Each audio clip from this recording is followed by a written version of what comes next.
Olá, caros alunos, bom dia, boa tarde ou boa noite, depende de que horário você está assistindo a este vídeo. Eu me chamo professor Fábio Melo, ou sou professor Fábio, me chamo se acharem melhor. E na aula de hoje a gente vai tratar de resenha.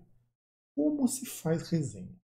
Então, fiquem ligados porque a aula de hoje vai ser bem legal, a gente vai aprender alguns macetes, analisar um pouquinho de resenha e tudo mais. Então, vamos começar com o que eu acho que é assim mais primordial, é a gente falar um pouco sobre a bendita da resenha. E o que é uma resenha? Afinal de contas, a gente vai ver um monte de textos sobre isso. Inclusive, uma coisa que é muito importante já destacar para vocês. Nem sempre os autores eles entram em consenso sobre o que é resenha. Então, pode ser que a definição que vocês vejam aqui nesse PowerPoint não seja a mesma que vocês verão, por exemplo, num outro vídeo de uma outra pessoa. Por quê? Resenha é um tipo de texto muito amplo. Eu vou dar algumas definições que eu considero mais interessantes, mas vocês podem achar algumas coisas um pouco diferentes. Uma das definições que eu acho mais válidas, e para mim pelo menos é uma das mais bacanas, é a do resumo crítico. Então, quando a gente fala de resumo, eu tenho um vídeo inclusive sobre resumo, para você dar uma procurada, se eu lembrar eu vou colocar em algum card aí. Resumo é basicamente você pegar as ideias principais e sintetizar num parágrafo. Assim falando assim bem resumido. O resumo crítico seria assim: eu vou resumir alguma coisa e eu vou dizer o que eu acho. Claro que esse dizer o que eu acho pode ter algumas variações. Pode ser com critério, pode ser com algum parâmetro que alguém te diz, ou você mesmo estabelecer esses parâmetros, isso não importa muito. E o resumo crítico, ele permite que você opine, que você julgue, ou seja, você pode atribuir valor, você pode comparar, tá legal isso daí, vocês podem comparar, e tudo isso pode gerar uma avaliação. O resumo ele não tem esse propósito avaliativo, a resenha tem. Por quê? Quem vai ler uma resenha espera minimamente que você explique o seu ponto de vista em cima do que é apresentado. É claro que essa coisa de explicar o que você acha, às vezes não é muito bem entendido. Então pode ser que a pessoa não goste de algo. E tem gente que acha esse tipo de resenha um horror, principalmente quando é uma coisa que você gosta. Então, quando vocês vão pensar em resenha, que o pessoal hoje chama de review, mas é a mesma coisa, inclusive esse estrangeirismo ou anglicanismo, como uns podem chamar, não é algo que a gente precisa. Tem a palavra resenha, que é a mesma coisa. Review não muda nada, inclusive. Então, quando a gente vai fazer uma avaliação, a gente diz o seguinte: olha, esta obra tem esses detalhes.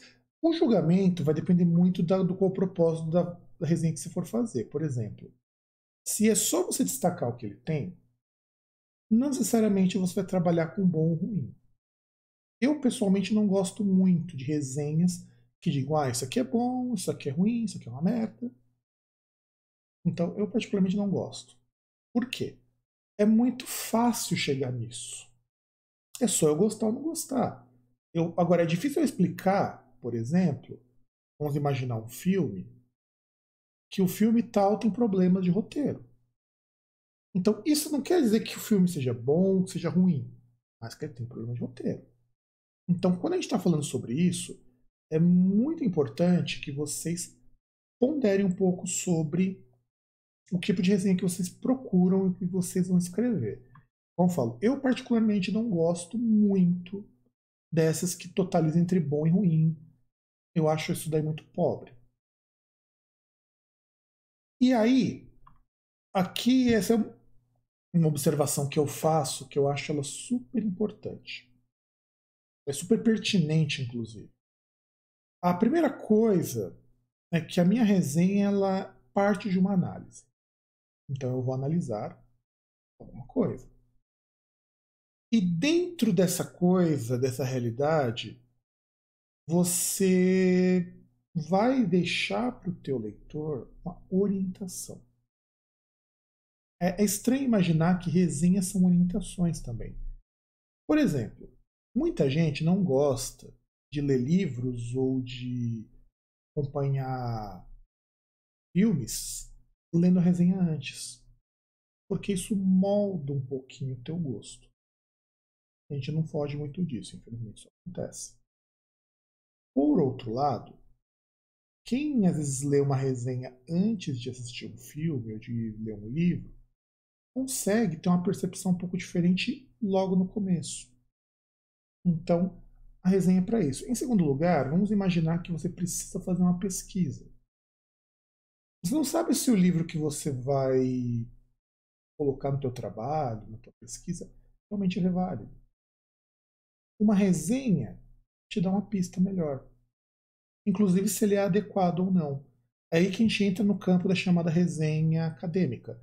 Que, sendo bem sincero, não é muito diferente de outros tipos de resenha. O que muda é o tipo de formalidade e onde ela vai se encaixar. Inclusive, deixa eu fazer um comentário bem breve com vocês.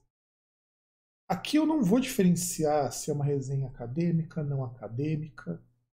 Há muito material bom que vai diferenciar isso.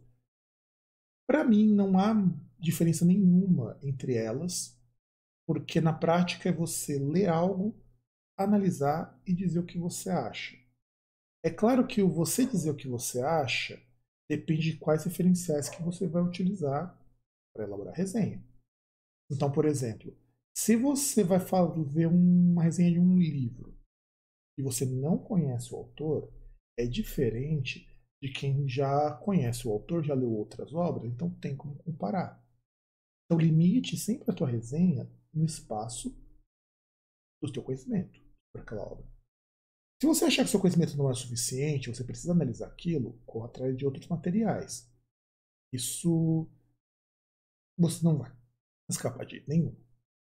Então, voltando aqui, a gente entende que a resenha é para isso. Na prática, a resenha é para isso. E toda resenha, ela trabalha com três modalidades de escrita. Ela é ao mesmo tempo uma descrição, uma narração, uma dissertação. Oh meu Deus, é complicado imaginar isso, não é? Mas eu vou ajudá-los. Quando você descreve a obra, agora preste bem atenção, você estabelece que ela tem algumas qualidades, alguns defeitos ou algumas características. Então isso é uma parte descritiva. É super importante essa parte descritiva, porque às vezes você está trabalhando com coisas que não são históricas ou não tem enredo. Vamos supor, você vai analisar um livro sobre culinária mediterrânea, por exemplo. Então, você diz, o livro ele é bem ilustrado, o preço dele não se justifica da qualidade, isso são características que você pode apresentar. Eu vou sempre frisar isso quando for possível. Evitem sempre resenhas que caiam no sim, não, bom e ruim. Evitem. Não quer dizer que vocês não possam fazer isso, mas evitem, porque vocês têm coisas melhores para explicar.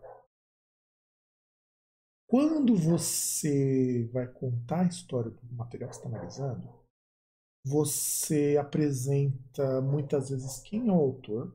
Você conta, fulano de tal, ele é importante para a área por conta disso, disso e disso. É um filme. O filme foi dirigido pelo diretor fulano de tal, com os autores que têm experiência nesse tipo de coisa. Porque quando você conta isso daí, você resume. Inclusive, você resume enredos, se você estiver lidando com coisas que tenham enredos. E isso inclui você verificar quais referenciais a pessoa utilizou. Isso é difícil. Então, por exemplo, não é legal vocês analisarem e fazer uma resenha de algo sem conhecer um background por trás daquilo. Não é legal. Por outro lado, funciona muito bem quando você, por exemplo, pesquisa sobre isso. Pesquisar um pouco sobre o material que você está resenhando é legal, ajuda bastante. E aí, ele é uma dissertação porque você tem a estrutura básica de dissertação. Você tem uma apresentação, um desenvolvimento, e você chega numa conclusão. Em geral, essa conclusão depende muito do propósito da sua resenha. Por exemplo, se a sua resenha for uma resenha de um filme, você quer indicar ou não indicar esse filme, essa vai ser a conclusão. Por exemplo, o filme tal não é indicado para pessoas de tal tipo porque contém aquilo. Se você vai fazer uma resenha de um livro, às vezes a sua resenha de um livro quer colocar quais são as. Por que o livro é importante. A resenha pode ser para isso. Então, a gente conclui que ele é importante por conta daquelas qualidades. Então, não importa muito o tipo de finalidade, desde que você estabeleça essa finalidade quando for fazer a resenha. Em geral, a gente trabalha muito hoje com recomenda ou não recomenda. Mas não se prendam a isso, vocês têm outras possibilidades. E aqui é o nosso problemão. Porque, como ele é um texto dissertativo, a gente sempre procura uma linguagem não pessoalizada. Ou seja, você não utiliza a primeira pessoa, você nunca vai falar o eu, e você não utiliza a terceira pessoa, a segunda pessoa. Por quê? Você não se dirige ao leitor. Modernamente já tem um pouco da quebra disso. Mas no geral é de bom tom você sempre escrever em terceira pessoa. Por exemplo, se você for escrever assim, eu acredito que uma das qualidades do filme tal é. Então você vai dizer o seguinte, não, uma das qualidades do filme é se você vai cortar, você vai adaptar. Evitem verbos como eu acho, eu penso, eu acredito. Talvez seja assim. Até porque, quando você trabalha com texto dissertativo, a gente, quando vai ler, a gente não quer um texto na qual você não tem certeza do que você está falando. E as palavras como talvez, pode ser, e qualquer coisa desse tipo, traz para a gente como leitor uma sensação de que você não sabe o que você está falando. Então, eu tomaria um pouco de cuidado com isso. E aí, vamos a uma estrutura básica. Quando a gente fala do texto da resenha, a gente está falando de um texto que ele tem as ideias principais marcadas, que no caso são as ideias da obra. Então a obra tal ela tem ideia X, Y, Z. Você avalia as ideias apresentadas. A gente vai ver alguns exemplos daqui a pouco. E aí você justifica como você avaliou isso. Então vamos voltar lá quando eu falei do exemplo do roteiro. O roteiro ele não estava legal. Aí você pode dizer, utilizando uma linguagem um pouco mais sóbria, o filme Y possui problemas de roteiro. E aí? Esses problemas se configuram por personagens mal construídos e também uma narrativa que perde tempo em momentos os quais poderia ser um pouco mais rápido. Ou seja, eu cumpri duas etapas aqui. Eu apresentei a ideia principal e eu avaliei. Portanto, vamos justificar, o filme Y não é recomendado se você espera um grande filme ou um filme bem construído. Então a gente vai ponderando a isso. Você tem que pensar que a estrutura básica na resenha é apresentar um elemento do filme, do livro, do que seja resenhado, uma avaliação sua e no final você concluir essa avaliação. Agora, vamos trabalhar com a chamada resenha descritiva. Eu falei para vocês que a gente não iria trabalhar com os tipos de resenha, porque na prática tudo é resenha descritiva. Essa é a bem da verdade. Se você precisar fazer uma acadêmica, fazer uma resenha mais formal ou menos formal, os elementos são os mesmos. Os nomes podem mudar. Então, por isso que eu vou falar resenha descritiva e também falando de um segundo tipo de resenha que também é bem comum. Mas eles são tipos que você adapta de acordo com a necessidade. Então, vamos pegar aqui os elementos da resenha descritiva. Tem que constar o nome dos autores, ou do autor, se você escrever sozinho, o título ou o nome da obra. Então, isso normalmente aparece no primeiro parágrafo. Quando é uma obra que ela existe em outro idioma, porque muitas vezes tem uma tradução, vamos supor Harry Potter, você vai colocar, ou é preferível que você coloque o ano e também o nome em inglês. Você pegar o Perfume, que é uma obra do Patrick Süskind, o título é em alemão, então é preferível, é de bom tom que você coloque a versão, o nome original. Se você tiver uma obra traduzida que você está resenhando, é legal você explicar que ela foi traduzida por pessoa tal.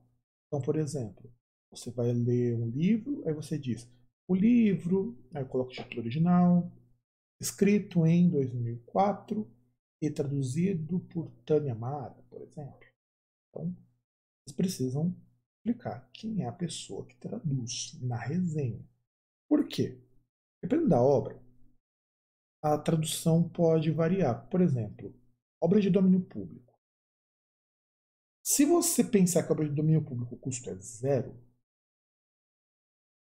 você pode ter mais de uma tradução. A pessoa pode procurar outras traduções. Pode ser que no seu trabalho de resenha surja uma tradução depois. Então é legal você explicar quem é o tradutor.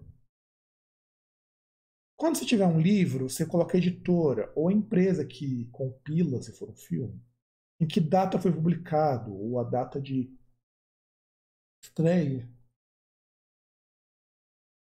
Pior que eu tô assim, caindo de sono e ainda tenho que continuar essa aula. Mas, enfim, olha as técnicas que eu não vou editar. Então, porque com câmera vocês conseguem ver tudo. Então, a data de publicação, resumo da obra, aí você vai explicar qual que é o gênero. Se é um filme, você explica os gêneros a qual ele se aplica. E por último, quais os pontos de vista que a obra apresenta. Isso é uma resenha descritiva. Eu tenho uma resenha crítica, provavelmente dita, que é igual a essa descritiva, mas tem alguns detalhes. Mas primeiro, vamos ver aqui o que a gente utiliza normalmente. Primeiro, você informa quem é o autor.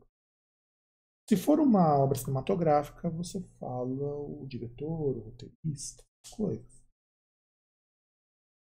Qual que é o conceito da obra? Normalmente o conceito da obra cabe em uma ou duas frases. No primeiro parágrafo, muitas vezes. E você sintetiza a obra. Isso aqui é tudo um parágrafo. Então prestem bastante atenção. Isto é um único parágrafo. Então vamos pegar aqui um exemplo. Tem o Histórias Abençonhadas, que é uma compilação de contos do Mia Couto e foi publicada aqui no Brasil pela Companhia das Letras. Então aqui diz o seguinte: Histórias Abençonhadas é um livro de contos do autor moçambicano Mia Couto, trazendo um conjunto de 27 contos, cujas temáticas se passam entre as duas guerras que devastaram Moçambique e sobre como as pessoas começaram a construir suas vidas a partir daí. Mas pelo autor, estou explicando quem que é o Mia Couto. Se eu vou. Na verdade, aqui houve uma troca. Ali eu apresentei a obra, aqui eu vou apresentar o autor. Mia Couto é o pseudônimo do escritor biólogo moçambicano Antônio Emílio Leite Couto. Criador de muitos prêmios, lança pela Companhia das Letras livros Histórias Abençonhadas, com diversos contos que fazem o leitor mergulhar no imaginário e nas lendas africanas. Aí é uma síntese do autor, que eu troquei nos PowerPoints e não corrigi, e não vou editar esse vídeo sem edição. O conceito. Um livro de contos reúne pequenas narrativas e nem sempre elas têm relação. Contudo, em Histórias Abençonhadas, Miyako interliga todas as suas pequenas narrativas com a pequena esperança que os habitantes de Moçambique têm após passarem por duas grandes guerras. Junta-se nesses contos a relação entre o ser humano, o espaço em que vive e as lendas que fazem dele parte de uma sociedade com uma identidade em reconstrução. Então, esse é o conceito da obra. Agora, se eu preciso fazer uma resenha crítica, eu tenho os elementos iguaizinhos os da resenha descritiva, mais esses.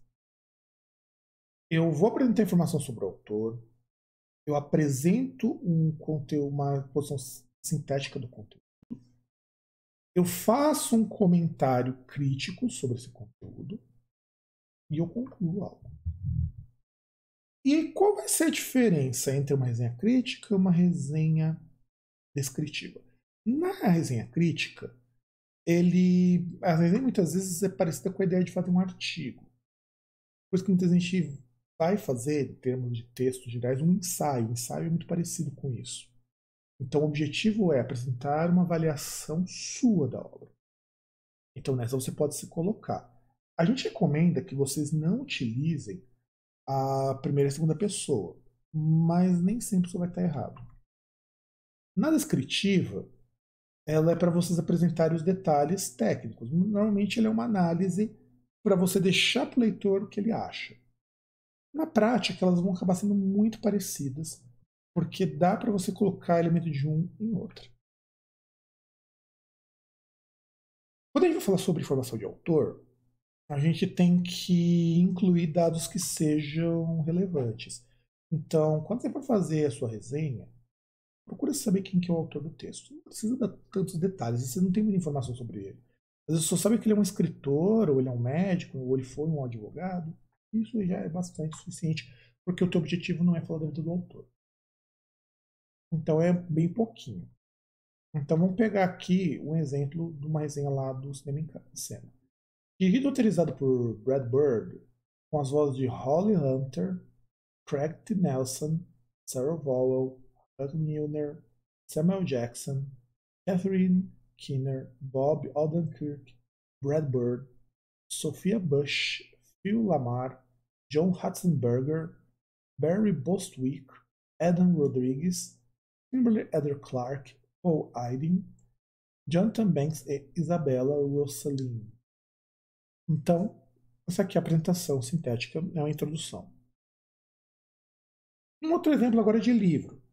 Antes que Deus me esqueça, o romance do carioca Alex Andrade, publicado pela Confraria do Vento, é uma dessas histórias que abordam temas sociais, mas ao mesmo tempo existenciais, apresentando assuntos e fatos que podem ser vistos como desagradáveis por um leitor mais conservador.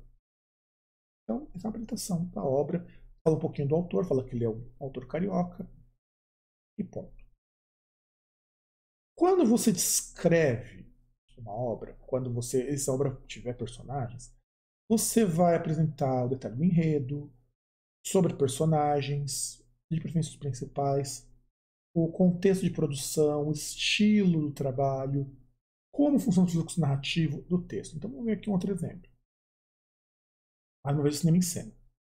Escrito e dirigido pelo mesmo responsável pelo original, o brilhante Brad Bird, também criador do meu filme favorito do estúdio, Ratatouille, do subestimado Tomorrowland e do jovem clássico Gigante de Ferro. Note aqui que o autor coloca assim: o meu filme favorito. Você pode colocar, como eu falei, a resenha ela permite algum grau de subjetividade. Essa te permite, você percebe que vai aparecer entre parênteses, porque é um comentário do autor. Usem esse recurso com parcimônia. Parênteses, um dos usos é um comentário seu sobre o que você acabou de dizer, que não está ligado com o texto diretamente. Os Incríveis 2 retoma a história da família de super-heróis exatamente a partir do ponto em que deixamos em 2004. Surpreendidos pelo ataque do escavador, Ratzenberger, o Senhor Incrível Nelson, sua esposa mulher elástica Hunter, logo colocam suas máscaras e partem para ser instruindo os filhos Violeta, Flecha, a tomarem conta do bebê Zezé. Condenados pela mídia por deixarem um rastro de destruição durante a batalha, os incríveis acabam sendo derrotados também pelo governo e se descobrem sem dinheiro ou emprego, sendo finalmente abordados pelo multimilionário Winston Devor, que, ao lado da irmã Evelyn Kinner, se oferecem para ajudá-los a conquistar a opinião pública e derrubar a lei que proíbe atuar como heróis. Aí na resenha de livro, no Domo Literatus. O romance, dividido em 3 partes, conta a vida do personagem principal e também de sua mãe. No início, temos Joca preso, sua narrativa dá saltos no passado, apresentando momentos antes de seu nascimento. Conta a história de vida de sua mãe, Joana, as dificuldades enfrentadas por sua família, que lavavam roupas para garantir o sustento de cada dia. E aí você vai fazer os comentários críticos. Aí vocês têm duas opções. Ou vocês comentam dentro de cada tópico, ou vocês podem comentar num parágrafo separado. Eu não vou dizer qual que é o melhor, qual que é o pior aqui, porque depende muito de como você estrutura a tua resenha. Às vezes você organiza a tua resenha do tipo assim, primeiro eu exponho sobre, vejo as qualidades, depois eu comento sobre isso. Ou eu comento no parágrafo, enquanto apresento a qualidade no outro, por aí vai. Olha aqui como ficou o filme em cena. Por outro lado, a animação reconhece a graça potencial de acompanhar o indivíduo como um senhor incrível e seus esforços para tomar conta dos filhos e na compreensão gradual das dificuldades enfrentadas pela esposa ao longo dos anos. Isso daqui é um julgamento do autor já. Além disso, é interessante, interessante também é julgamento do autor, observar como o sujeito ressente o papel que é levado a desempenhar a inveja que sente da companheira e, o mais importante, seu empenho em ser, ao menos, em tentar ser um bom marido ao manter uma fachada de tranquilidade ao apoiá-la. O irônico é que, ao estruturar a narrativa a partir dos paralelos entre os dois, Bird acaba forçando que eles disputem um pouco o espaço e o tempo na tela, o que quase impede que a mulher elástica se consolide como a protagonista. Somarmos isto à falta de frescor do roteiro, que aqui e ali chega a reciclar certos elementos do original, e a preguiça na construção de certas piadas, como no momento em que ouvimos a esposa do gelado e que nem tenta criar algo novo, o resultado deixa um pouco a desejar em relação à obra de 2004. Então, deixa a desejar clichês, isso são críticas, são posicionamentos. E a temática do machismo sempre ao lado de atos violentos e de fanatismo religioso, há outras temáticas que surgem na obra de Alex Andrade, mas não como mero pano de fundo, uma vez que se tratam de situações que compõem de fato a vida de Joca. São elas: violência policial, autoritarismo, tráfico de drogas, o início por estas e o visto por estas, né? Na verdade seria o vício, né? Mas tudo bem. Jogo do bicho e o questionamento essencialista sobre a existência do amparo de Deus. Também é. E aí você conclui que você vai. Porque a resenha crítica você só consegue fazer quando ela tem algum objetivo. E aí você pode apontar aspecto positivo e negativo na conclusão.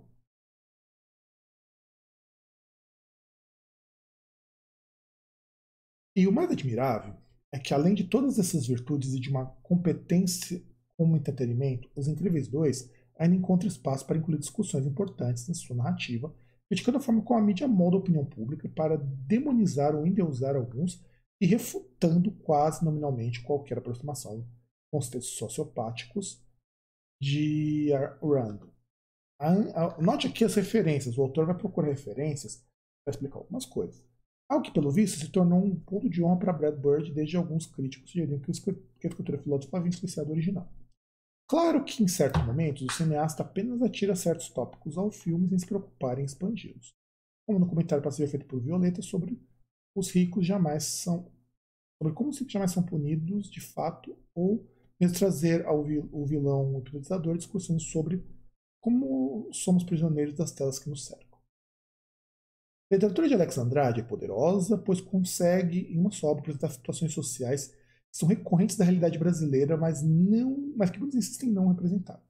Não só a produção literária é importante no sentido temático, mas também no que diz respeito aos personagens e à linguagem. E aí vamos fazer uma pergunta, gente. Será que resenha pode ter opinião de quem escreve? Será que você pode dizer o que você acha? Depois você viu tudo isso, depois você viu essa explicação, o que vocês acham? A resposta é muito simples. Ela pode. Toda resenha traz marcas de subjetividade de quem escreve. Então, quem escreve tem marcas ali, não importa o que você faça. Só que você tem que evitar que essas resenhas elas fujam do proposto. Então, quando você vai escrever uma resenha, uma coisa que particularmente eu acho assim muito complicado, embora às vezes necessário, é tecer crítica negativa. Até porque eu também não acredito muito nessa coisa de crítica positiva, crítica negativa, construtiva, eu não acredito muito nisso. Mas as opiniões que são do tipo para mostrar que há falta, que há problemas, a gente tem que evitar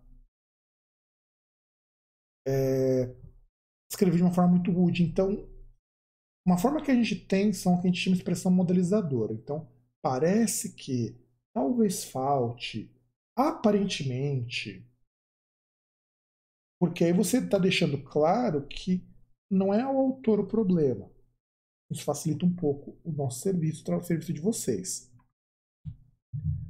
Então, peguei uma resenha aqui sobre o plano perfeito do Spike Lee. Eu não lembro qual foi a fonte.